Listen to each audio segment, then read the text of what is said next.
রোহিঙ্গারা যদি হাজার হাজার লক্ষ লক্ষ মানুষ যদি বাংলাদেশে থেকে খাইতে পারে, আর আমরা বাংলাদেশের নাগরিক হইয়া আমরা চাকরি পাইয়া চাকরি যদি জায়গা, এর থেকে দুঃখ আর কি থাকতে পারে?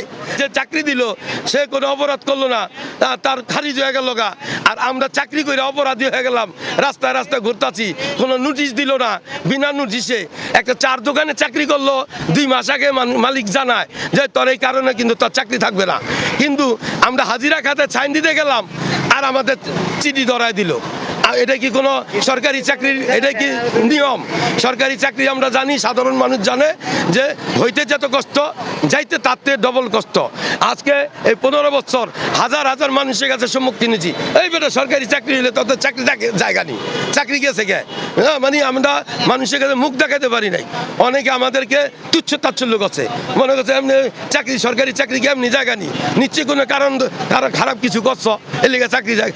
আজকে আমরা মানুষের লোকে মুখও দাইতে পারি। এখন বিএনপি ক্ষমতা আসার পরে সাধারণ মানুষ খালি জিগায়, ভাই কি খবর, চাকরি খবর কি ভাই জয়েন কবে করবেন, এই মানে বলতে বলতে মানে লজ্জা লাগে, ছেলে মেয়েদের কাছে কথা বলতে পারি না। এই হলো আমাদের সবচেয়ে থেকে বড় কষ্টের বিষয়। আমরা মানুষের সাথে কথা বলতে গিয়েও যদি লজ্জা পাই, তাহলে এটা আর বেঁচে থাকার কোনো থাকে না। কিন্তু আজকে আমি মাননীয় প্রধানমন্ত্রীর কাছে অনুরোধ করছি, আমরা 84টা ফ্যামিলির পক্ষ থেকে আপনি আমাদেরকে চাকরি ফেরত দেওয়া দেন, বহাল করে দেন।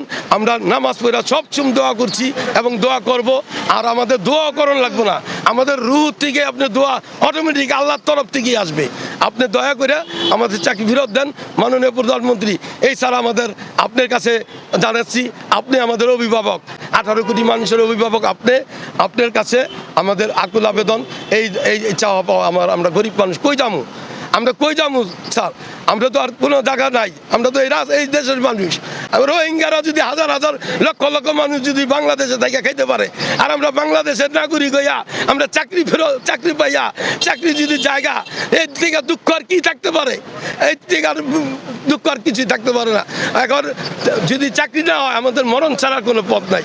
আমরা কোনো আনে যায় কর্ম চাইতে পারি না, কারো কাছে হাত পাততে পারি না, কারো কাছে ভিক্ষাও চাইতে পারি না। আমাদেরকে কারো কাছে যদি কই যে ভাই আমার 2000 টাকা আলো দাও, আমার কোর্টে যাইতেইব, মামলা চালাইতেইব, এই বেলা তোর 15 বছর গেছে, তোর বিএনপি ক্ষমতায় যে আবার তোর কি টাকা দিব, যা পরে আয়, এরকম তুচ্ছ তাচ্ছল্য করে। এর থেকে বাচ্চা থাকা না থাকা এক সমান কথা। এর লিগে মাননীয় প্রধানমন্ত্রী আপনার কাছে দেওয়ালে পিঠ ঠিক গেছে, আপনার কাছে আসছি, আপনি দয়া ভিক্ষা করে আমাদের 84টা ফ্যামিলির চাকরি বহাল করে দিবেন, এটাই আমাদের অনুরোধ।